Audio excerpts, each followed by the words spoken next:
इस कहानी की शुरुआत में हमें जॉन को दिखाया जाता है जिसके पास जानवरों से बात करने की पावर्स थी। एक दिन वो अपनी डॉग से बात कर रहा था। वो डॉग से पूछता है कि तुम सभी डॉग्स एक दूसरे को सूंघते क्यों हो। तो डॉग जवाब देती है कि हम एक दूसरे से मिलने पर एक दूसरे को सूंघते हैं। हमारे एक दूसरे को सूंघने का मतलब है एक दूसरे से हाथ मिलाना होता है। जॉन डॉग से बात कर ही रहा था तभी उसके डैड आर्चर घर से बाहर आते हैं और जॉन को डॉग से बात करते हुए देख लेते हैं, लेकिन वो इसे जॉन की बचकानी हरकत समझकर नजरअंदाज कर देते हैं। अगले दिन जब आर्चर जॉन को लेकर कहीं जा रहे थे तभी उन्हें जॉन के स्कूल के प्रिंसिपल दिखते हैं। स्कूल के प्रिंसिपल जॉन से हाथ मिलाने के लिए हाथ आगे करते हैं, लेकिन जॉन प्रिंसिपल के पीछे जाकर उनका बम सूंघने लगता है। ये देखकर आर्चर बहुत शर्मिंदा होता है और जॉन को घर लेकर आ जाता है। आर्चर एक अंधविश्वासी आदमी होता है, इसीलिए एक पादरी को बुला लेता है क्योंकि उसे लग रहा था कि जॉन पर एक बुरी आत्मा का साया है। पादरी जॉन के पास आकर उसके अंदर से आत्मा को बाहर निकालने के लिए जॉन को जोर जोर से हिलाने लग जाता है। जॉन को उस पादरी से डर लगता है और वो चिल्लाने लग जाता है, इसीलिए अब जॉन की डॉग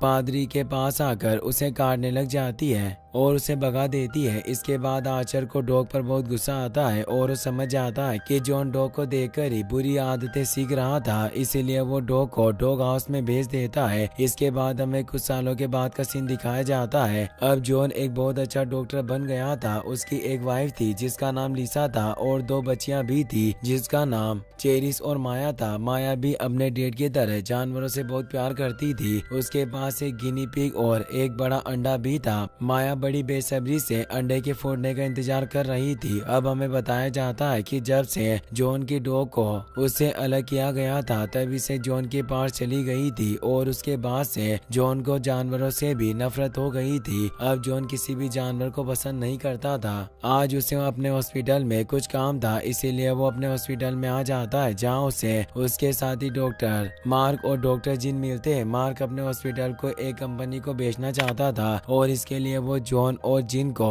मना रहा था क्योंकि वो तीनों पार्टनर्स थे और ये हॉस्पिटल उन्होंने मिलकर खोला था। जॉन को भी मार्क का आइडिया पसंद था क्योंकि एक बड़ी कंपनी के हॉस्पिटल में काम करने पर उन्हें अच्छी सैलरी और उनके हॉस्पिटल को अच्छे इक्विपमेंट्स मिलते, लेकिन जिन इस बात से सहमत नहीं था। लेकिन फिर भी मार्क उसके साथ जबरदस्ती करके उसे मनाने की कोशिश कर रहा था। अगले दिन जॉन अपने घर पर था तभी माया का गिनी पिग खो जाता है, लेकिन माया को कैंप पर जाना था, इसीलिए जॉन माया के गिनी पिग को ढूंढने और उसके अंडे को संभालने की जिम्मेदारी ले लेता है और माया और चेरिस को अपनी वाइफ लिसा के साथ आर्चर के पास भेज देता है। उसी रात को हॉस्पिटल में एक पेशेंट आती है, इसीलिए जॉन को हॉस्पिटल में जाना पड़ता है, लेकिन वहाँ उसे अपने जूनियर पर बहुत गुस्सा आता है क्योंकि एक इमरजेंसी केस नहीं था। वो अपने जूनियर को डांटता है और फिर से अपने घर पर जा रहा होता है, लेकिन तभी उसके कार के सामने एक डॉग आ जाता है। जॉन उस डॉग को बचाने की कोशिश करता है, लेकिन उसकी कार फुटपाथ पर चढ़ जाती है। अब वो डॉग जॉन से गाड़ी ध्यान से चलाने के लिए कहता है। जॉन उस डॉग को बोलता हुआ देखकर चौंक जाता है, लेकिन उसे बहुत नींद आ रही थी, इसीलिए उसे अपना वहम समझकर नजरअंदाज कर देता है। अगले दिन जॉन अपने साथी डॉक्टर्स के साथ कंपनी के लोगों से मीटिंग करने के लिए एक रेस्टोरेंट में जाता है। वो सभी वहाँ बैठकर बातें कर रहे थे, लेकिन तभी वहाँ पर दो गिलहरियां खाने के लिए उड़ने लग जाती है। जॉन को उनकी बातें सुनाई दे रही थी, इसीलिए जॉन डर जाता है और वहाँ से भाग जाता है। अब वो अपने घर से गिनी पिग को लेकर उसे कार में रख देता है और कैंप में जाने लगता है, लेकिन रास्ते में गिनी पिग बोलने लगता है। गिनी पिग की बात जॉन समझ जाता है और चौंक जाता है। अब गिनी पिग भी समझ जाता है कि जॉन उसकी बातें समझ सकता है, इसीलिए वो फिर से जॉन से बातें करता है। अब जॉन बहुत डर जाता है और कार को साइड में रोककर गिनी पिग को वहीं छोड़ देता है और कार लेकर वहाँ से जाने लगता है। लेकिन तभी जॉन को माया की याद आती है और वो गिनी पिग को फिर से अपने साथ ले लेता है, लेकिन जॉन उसे कार के ऊपर बांध देता है, पर वो गिनी पिग बड़बोला था और बोलता ही जा रहा था। अब जॉन बहुत डरा हुआ था और गिनी पिग की बातों को नजरअंदाज करने की कोशिश कर रहा था। वो कैंप में पहुंच गया था जहां उसके डेड आर्चर और उसकी फैमिली उसका इंतजार कर रही थी। उसी रात जॉन अपनी वाइफ के साथ था, लेकिन तभी उसकी वाइफ अपने कपड़े बदलने जाती है। तभी जॉन को विंडो से एक उल्लू की आवाज आती है। वो उल्लू जॉन के पास आ जाता है और उसे अपने पंख में फंसा कांटा निकालने के लिए मदद मांगता है। अब जॉन भी उसका कांटा निकाल देता है, लेकिन उसे समझ नहीं आ रहा था कि उसे जानवरों की बातें कैसे समझ आ रही है। वो उल्लू जॉन को बताता है कि जंगल में सभी जानवरों को पता चल गया है कि तुम हमारी बातें समझ सकते हो। अब जॉन की वाइफ भी वहाँ जाती है, लेकिन जॉन उसे लेकर फिर से अंदर आ जाता है। अब जॉन बहुत कंफ्यूज था, इसीलिए वो अपने रूम से बाहर निकलता है, लेकिन वहाँ उसे और भी जानवर मिल जाते हैं जो उसी से मिलने के लिए आए थे। जॉन उन सभी जानवरों को देखकर डर जाता है और अपना चेकअप करवाने के लिए अपने फ्रेंड डॉक्टर सैम के पास चला जाता है। रात की 1 बज रही थी, फिर भी सैम जॉन को चेक करने के लिए मान जाता है। जब जॉन सैम के क्लिनिक के बाहर पहुंचता है तो उसे 2 चूहे लड़ते हुए दिखाई देते हैं। जॉन उन्हें देख रहा था, तभी वो चूहे भी जॉन से बातें करने लग जाते हैं। थोड़ी देर बाद सैम वहां जाता है और जॉन के दिमाग की जांच करता है, लेकिन जॉन बिल्कुल ठीक था। जॉन सैम को बताता है कि उसे जानवरों की आवाज सुनाई दे रही है, लेकिन सैम जॉन से कहता है कि ये सब ज्यादा सोचने और काम के प्रेशर की वजह से भी हो सकता है। सैम ये बात नहीं मानता कि जानवर बात कर सकते हैं, इसीलिए अब जॉन सैम को शुक्रिया कहकर वहां से चला जाता है। अब जॉन अपनी कार में था, तभी रोड पर उसे एक डॉग पकड़ने वाली कार दिखती है, जिसमें वही डॉग था जो जॉन की कार के आगे आ गया था। जॉन उसे पहचान लेता है और उस डॉग के पीछे जाता है। जॉन एक डॉग शॉप में पहुंच जाता है जहाँ बहुत सारे डॉग्स थे और वो सभी डॉग्स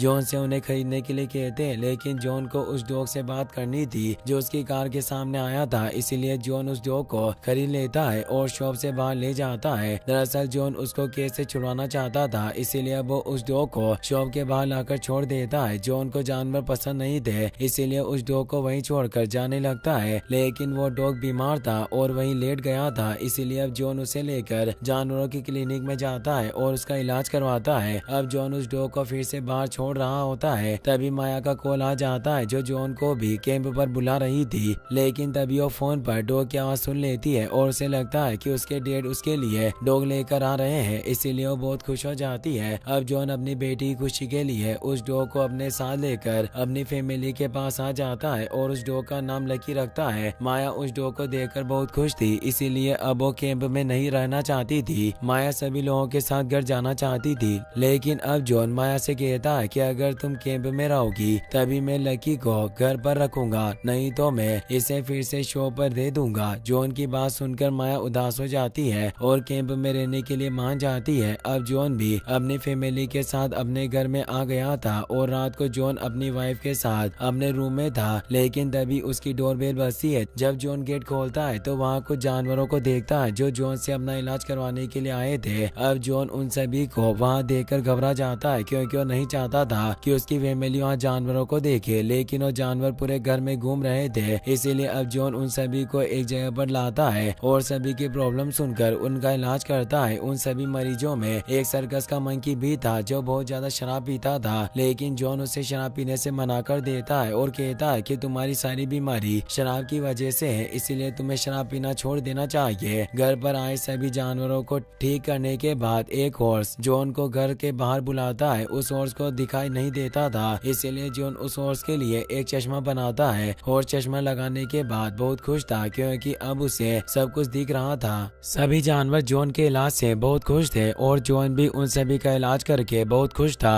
और अब जॉन अपने घर में जा रहा था, लेकिन तभी जॉन को सर्कस का मंकी मिलता है जो जॉन को सर्कस के एक टाइगर के बारे में बताता है जो अपनी जानलेवा बीमारी से परेशान था और सुसाइड करने के लिए एक बिल्डिंग पर चढ़ गया था। लेकिन अब जॉन अपने डॉग लकी के साथ वहां चला जाता है और उस टाइगर को समझाने की कोशिश करता है। जॉन टाइगर से कहता है कि मुझे नहीं पता कि तुम्हें क्या बीमारी है, लेकिन मैं तुम्हें ठीक करने की पूरी कोशिश करूंगा। अब टाइगर भी जॉन की बात मान जाता है और फिर से अपने सर्कस में चला जाता है। अगले दिन जॉन उस टाइगर की बीमारी के बारे में रिसर्च करता है और फिर उस टाइगर से मिलने के लिए सर्कस में जाता है, जहाँ वो उस टाइगर से कहता है कि तुम चिंता मत करो, मैं तुम्हें जल्दी तुम्हारी बीमारी का इलाज ढूंढ लूंगा। अब टाइगर के पास कोई रास्ता नहीं था, इसीलिए वो भी जॉन की बात मान लेता है। अब जॉन अपने घर आ रहा था, लेकिन तभी उसे वही 2 चूहे दिखते हैं जो आपस में लड़ रहे थे। उनमें से एक चूहे की तबीयत खराब थी और वो बहुत ज्यादा तड़प रहा था, इसलिए दूसरा चूहा जॉन से मदद मांग